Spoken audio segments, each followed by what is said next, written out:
leaders in 1959 was asked by you about the black Muslim movement. He said he knew nothing about it. And the next moment, you flashed a picture on the screen with him shaking hands with me. So if you will recall. So this is their policy. This is their attitude or their reaction. They never know what's going on in the Negro community. And what forum? Video check. Yeah. About to have this breakfast. Good morning. Welcome to another episode of Phone Tag Live Tag Get It.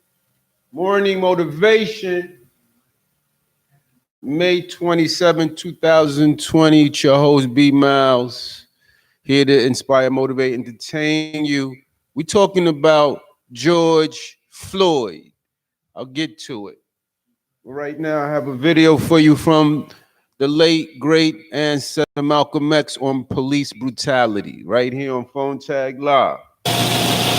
Minister Malcolm, you have suggested that there are all kinds of movements in Harlem growing that you and I don't know about. Oh yes, frustration itself has been sufficient. All that was necessary to make Negroes realize the importance of banding together.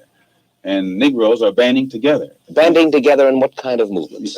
Different kinds of movements, all kinds of movements, and they remain almost invisible. They remain almost unknown, but yet they are there. When I say invisible, I mean invisible in the sense that their existence is unknown, and no matter how much you try and track them down, you can't find them.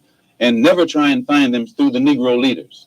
The Negro leaders are famous as apologists. If you recall, one of the most famous Negro leaders in 1959 was asked by you about the black Muslim movement.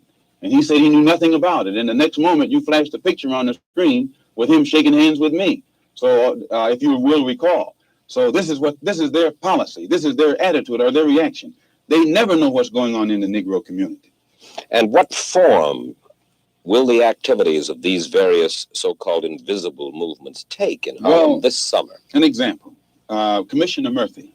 Almost every statement that Commissioner Murphy makes would give you the impression that he's encouraging the police, rank and file policemen, that to take whatever method or measures necessary to hold the Negroes in check. He feeds the type of statistics to the white public to make them think that Harlem is a complete criminal area, that everyone is prone toward violence.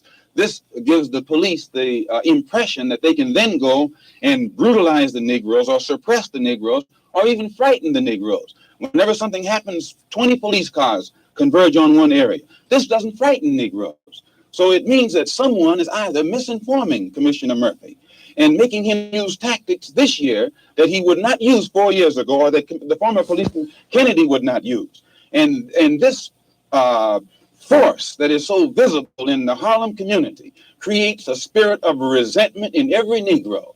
They think they're living in a police state and they become hostile toward the policeman. They think that the policeman is there to be against them rather than to protect them. And these thoughts, these frustrations, these apprehensions automatically are sufficient to make these Negroes begin to form means and ways to protect themselves in case the police themselves get too far out of line. In case the police get too far out of line. They already been way too far over the line already. I'm extend my time because I got to talk, man. Can't be rushing to say some of this stuff that I got to say. You feel me? And we just have to start. We have to stop, take a deep breath, not let all these emotions influence the decisions that we make right now, because it's time to become intelligent savages. Now, each of us has a role to play. You might be a vote soldier. You might be a frontline soldier. You might be a field soldier. We got to figure out, because you can't get a voting soldier to be a frontline soldier. Just hold down the vote and make sure you vote the way we need you to vote. Frontline soldiers, just make sure you hold down the front line. See, we got to start really delegating the responsibility based on the best fit for the person. I'm going to emphasize again, I will be running for mayor of New York City in 2021. I'm only asking that you give me the chance to put me in that position so I can show you what it looks like when an intelligent savage gets involved in these politics, man. We really need this at this time. We need regulators.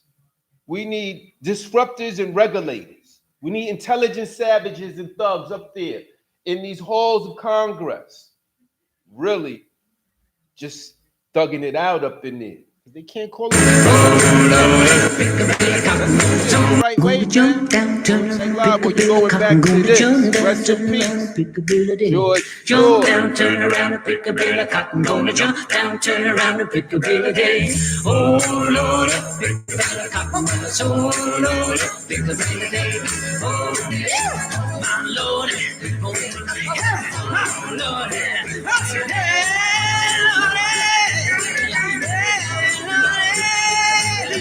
jump down, turn around and pick a bale of cotton. Gonna jump down, turn around and pick a bale of day. Jump down, turn around and pick a bale of cotton. Gonna jump down, turn around and pick a bale of day.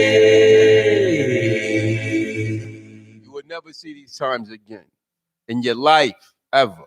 Phone tag live, tag it. Morning motivation.